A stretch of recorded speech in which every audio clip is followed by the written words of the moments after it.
Title, you crazy. Share with the neighbor, bro. Share with everybody, bro. Let them know that we learned. Let them know that we turned. We lit up over here. You dig what I'm saying? But in today's video, I'm coming with y'all with 3 disturbing true cabin in the deep woods horror stories. You feel me? And I ain't even gonna lie. When it comes down to being in the cabin, word of my mother, my back start getting chills like Scooby fucking Doo. I do not play about no dreams. I do not play about none of that, bro. Like real shit. But before we get into the video, man, make sure you go ahead and fuck with the Twitch because we either gonna go live or we either gonna go live as we hit it. You gonna go ahead and do some ghost recon. You dig what I'm saying? You already know what I'm talking about, bro. You finna get lit. Whatever the yeah, man, we finna get into this video, man. Make sure you leave a comment, bro. And let me see, turn on the notification, bro. You already know what time it is, bro. You feel me? So you notified whenever we lit. You dig? But let's get it in though. 3, 2, 1. What's up? Scared the shit out of me. I rented the cabin because I thought it would be the perfect place to finish my novel. It was small, hidden in the woods of Vermont, and the quiet felt like exactly what I needed. Hold up. The owner, Mr. Lark. This motherfucker had put him in a situation that he don't know he putting himself in a situation to write a fucking novel? Is you that dedicated for a vibe? Or some shit like that's like me like saying like, hey, I'm finna go to a cabin and roll up. What, man? Try to taste it. Is it good? To me, it tastes like a pancake.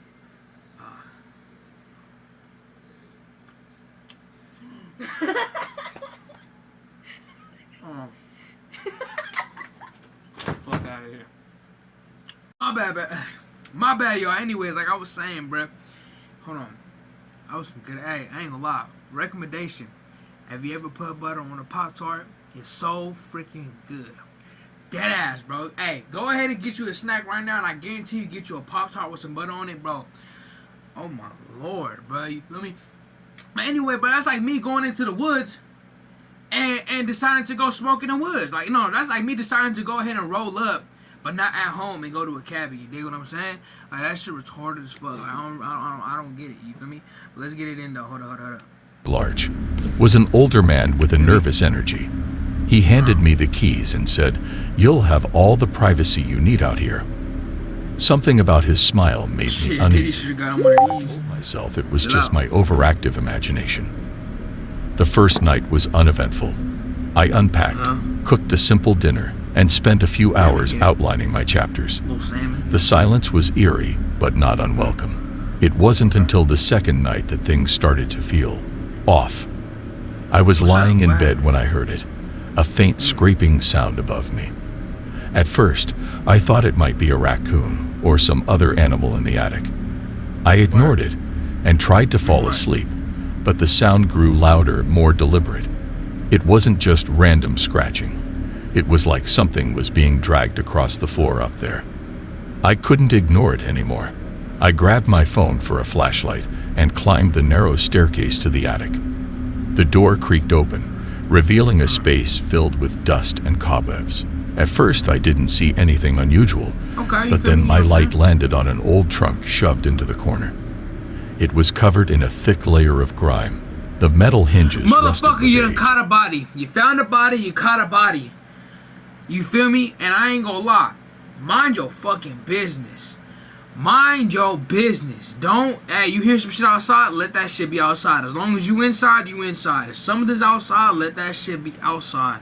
You feel what I'm saying? Because the moment you go discover some shit, you literally are the reason for your death. Fuck is you gonna go outside and check some shit out? Look, now you fucking around and you just see, you know a body's in there. Now when the police come running through for any reason, you feel me, and they see you right next to a body, they gonna believe your ass. Especially if you, you know what I'm saying, a little color crayon. You know what I'm saying? But you know what I'm saying? I don't know what compelled me to open it. Maybe I was hoping for some quirky old keepsakes to distract me. Instead, I found something far worse. Inside the trunk were chains, heavy and rusted, alongside photographs. The pictures were black and white, showing people bound and gagged, their eyes wide with terror. My hand shook as I picked up a small leather-bound diary resting beneath the chains. The entries inside were written in jagged handwriting, detailing kidnappings, descriptions of victims, and what was done to them. The last entry chilled me to the core. They'll never find the next one. I slammed the trunk shut and bolted back downstairs, locking the attic door behind me. My heart was racing. I wanted to leave right then, but it was late, and the nearest town was miles away. I decided I'd call the cabin's owner in the morning to demand answers. When I called Mr. Larch, his reaction made my stomach turn. At first, he stammered, trying to brush it off as old junk left by the previous tenants. But when I pressed him, his voice grew tense. "You shouldn't have gone up there. It's none of your business," he snapped before abruptly hanging up. That's when I knew I had to leave. I packed my bags and hurried to my car, only to find the tires slashed. Panic set in. I was trapped. The woods suddenly felt suffocating, every shadow a potential threat. That night, I barricaded myself in the bedroom. Around Whoa! midnight, Look. I'm gonna take it like this, bro. Straight up, word on everything I love, bro. I'm in the cabin, right? Like I said, I'm over there rolling the wood by myself, listening to some raw wave. You feel me? Or whatever. And we have this little situation going on, and I go outside to dip. If I got nowhere to go on everything I love, I'm getting right back inside. I'm barricading that door. I'm doing everything to block any freaking entrance or exit. You dig what I'm saying? And I'm going to go upstairs and I'm going to put myself in the corner, you feel me? I'm going to put myself in the corner, you feel me? And I'm going to go ahead and wait. I'm going to wait until daylight if I have to, bro. And I walk in the day. I ain't tripping because you ain't going to catch me today. Fuck you mean? Go ahead and roll up on me. I ain't walking at night. The reason I ain't gonna walk at night is because you never know who gonna come out of nowhere. You feel me? It's dark as shit. They wearing all black clothing and all kinds of shit. You dig what I'm saying? You feel me? In the daytime, you can see there, and you got that fire on you. You feel me? Fire. You know what I'm saying? Oh, goat head ass boy. Fuck you mean? Hold on. Now I got a 3, 2, 1. I gotta add another clip. I need to stop fucking playing. I heard it again. The sound of chains dragging across the floor. Stay up in the house. But this time, it wasn't coming from the attic. It was right outside the bedroom door. My breath caught in my throat as I saw faint shadows Did you grab a moving knife? in the doorframe. I clutched the phone, dialing 911, but there was no signal. The only thing I could do was wait, heart pounding, until the noises stopped hours later. At dawn, I decided to take matters into my own hands. If Mr. Larch wouldn't help me, I'd confront him. His property was a few miles away, and I made the trek through the woods, clutching a heavy flashlight as a makeshift weapon. When I arrived, the place was eerily quiet. The front door was ajar. Inside, the air smelled of decay. I found Mr. Larch in the living room, slumped in a chair. He was dead, his body tied with the same rusted chains I'd seen in the truck. His face was frozen in a look of sheer terror. My stomach churned as I backed away, stumbling over a piece of paper on the floor. It was a page from the diary, the same jagged handwriting scrawled across it. It simply read, "You're next." I ran out of the house, not stopping until I was back Why would at you the cabin. go and visit To my him, shock. bro? Oh my gosh. Yo, that's crazy, bruh. Now they know, bro. They watching your every step. They watching your every fucking step. I don't give a fuck. I'm not sleeping. If it's up, it's fucking up. I don't give a fuck about none of that, bro. The fuck you mean? You really, like, you gonna tell me I'm next? Alright, we gonna see who gonna get who. But see, bro, this is what I'm saying. Like, this is how I feel like life should be. You should real life just train your kids. Not on no military, no strict shit, you feel me? But just like let them know, like, if you over here like blinding them and letting them know like the world is all rainbow and sunshine and hella shit, you feel me? Bro, I'm telling you this right now. The ones that die are the ones that live that way. But if you're able to get your kid to understand that there's a cold part in the world, you feel me, and there's, you feel me, happy, you know what I'm saying, a cold part of the world and a happy part of the world, then boom, they'll be able to live straight. They'll be able to be like, okay, boom, you feel me, I'm enjoying my time sipping this brew, but hold up, wait a minute, I see that doing this crew, you feel me, like, they know shit, so they don't get caught, you feel me, but nah, this is just all bad, bro, you feel me, it's all bad, let's go. Were already there. Someone had called them, but it wasn't me. The officers questioned me, and I told them everything. They searched the attic, but found nothing. The He was trunk, trying to flip the that shit on chains, you, bro. the photographs, all gone. Even the diary had vanished. They looked at me like I was crazy, but they couldn't explain Mr. Larch's death. As they left, one of the officers said, "If I were you, I'd get out of here. Fast." I didn't need to be told twice. I hitched a ride into town and never looked back. Fuck you mean into But the town? story They doesn't can still end find there. your ass. Sometimes, late at night, I hear faint chains dragging outside my apartment, and I can't shake the feeling that someone is watching me, waiting for the perfect moment to strike. That's why you be on toes, bro. As a man, you gotta be ready to throw down. You feel me? Fuck you talking about, bro? I can't stand dudes sometimes. I rented the That's a cabin nice ass because it was cabin, the but perfect it's space like for in the hiking middle in in the Glacier woods, National bruh. Park. I'd always loved the solitude of the Hold the mountains. fuck up. Hold and up, this hold up, place, hold up. tucked Hey, deep in the no woods. cap, bro. I'll really move in that cabin, but it looks so fucking small. Look. If you zoom in that bitch. If you see, we got the kitchen right there. You feel me? We got an upstairs, which can probably be an attic. It's probably like a one bedroom fucking, you feel me, cabin. I still move in there, but I'm bringing Shotty Was with me, you exactly know what I'm saying? what I I'm was not talking looking about for. baby girl with It me, you know was what I'm saying? rustic. Things. I'm talking No about Wi-Fi, that thing. barely any cell service, and miles away from the nearest town. Okay. The only So other why the fuck cabin would you get a nearby cabin was that's about miles away from 300 town? yards away, but it looked empty when I arrived. Stupid. On my second day after a long hike, I decided to explore the woods around the cabin. Dumbass. That's when I stumbled on Oh, it. shit. An old campsite hidden under a thick canopy of trees. The tent had collapsed, its fabric ripped and Oh, weathered. shit. A few rusting cans and a moldy sleeping Yeah. bag were scattered around. It looked like no one had been Oh. there for years. Guarantee Curiosity you it was a party got of the better of crackheads. me, It was fucking. and I It was started fucking, it was poking fucking. around. That's when I found the journal. Damn, you find. Why It the was fuck lying these stories end up with a after journal? pile of leaves. The cover cracked and brittle. My bad, y'all. My Flipping bad. through the pages, fucking I camera saw the name fucking Patrick died. Lonsdale I thought written this bitch was inside the charging. front cover. Looks like this bitch was not The charging. entries- But we gotta hurry the fuck up because I don't know what's up with my charger and everything. I tried different chargers, them shit's not working. But you know what? Hold the fuck all that. Let's just get into the story though. They found a fucking journal or some shit. Then what? Hold on. The cover cracked and brittle.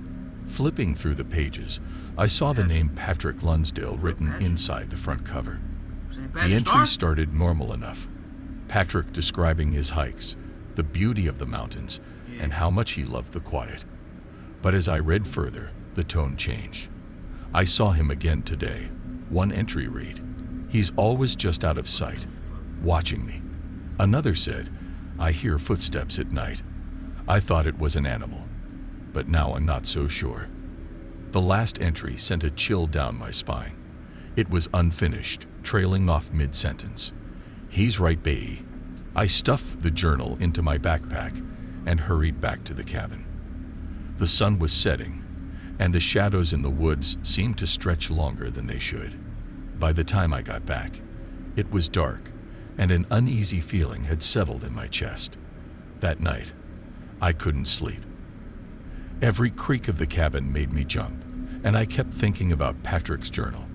Around midnight, I heard footsteps outside. Slow, deliberate steps crunching on the gravel around the cabin. My breath caught in my throat. I wanted to believe it was just a deer or maybe a bear, but deep down, I knew better. The footsteps stopped, and then I heard it. A soft tapping on the window by the kitchen. I froze, too scared to move.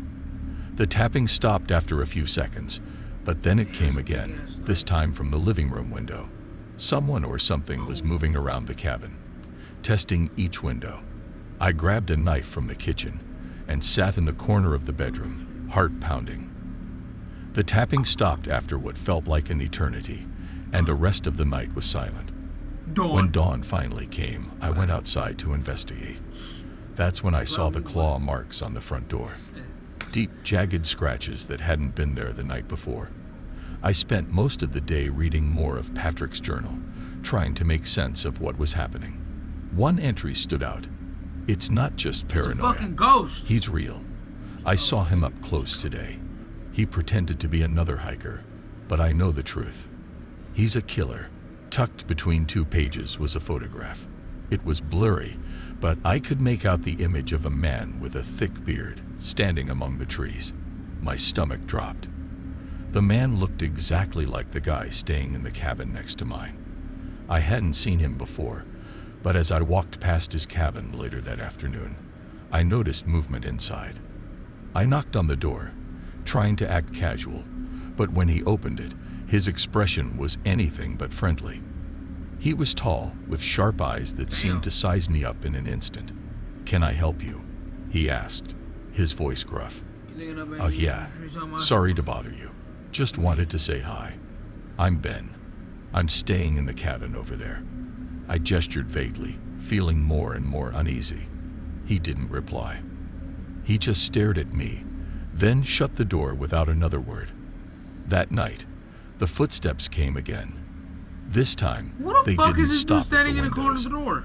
They circled the cabin over and over, slow and deliberate. I could feel my pulse pounding in my ears. At one point, I thought I heard whispering, but I couldn't make out the words. I didn't sleep at Who the all. fuck can sleep? When Oh, morning shit. came, I decided I'd had enough. I packed my things and walked over to the other cabin to confront the man. But when I got there, the door was wide open, and the place was empty. The only thing left was a dark stain on the floor and a trail of blood leading into the woods. I called the police, and they searched the area, They come on, but dog, they didn't find him. Or anyone else. They told me the blood could have Bruh, been from have an you animal, fucking decided to but do I a knew DNA better. test? Patrick's journal disappeared that day, along with the photograph. I've tried to forget what happened, but I can't. Sometimes, late at night, I still hear footsteps outside my window, and I'm terrified that one day, whoever was out there in those woods will come back for me. Alright, y'all, we gonna leave it right there. You feel what I'm saying, bruh? You already know what time it is, man. You feel me? I ain't gonna lie, though. I ain't gonna lie. Them cabin stories, you feel me? They, you know what I'm saying? A little juicy. I ain't gonna lie. A little juicy. You feel me? They cool, whatever, man. But anyways, man, I'm gonna leave the video at that, bro. I hope you enjoyed the video. Let me know what your favorite part of the video is, you know what I'm saying? And make sure you subscribe, leave a like, comment, go ahead, share with your auntie, share with your uncle, share with your cousin, share with your mom, share with your sister, share with your brother, share with your baby brother, man. Go ahead. You dig what I'm saying? Because we always coming with lit ass vibes, positive vibes. You dig what I'm saying? You can do anything you want to do, and you put your mind into it.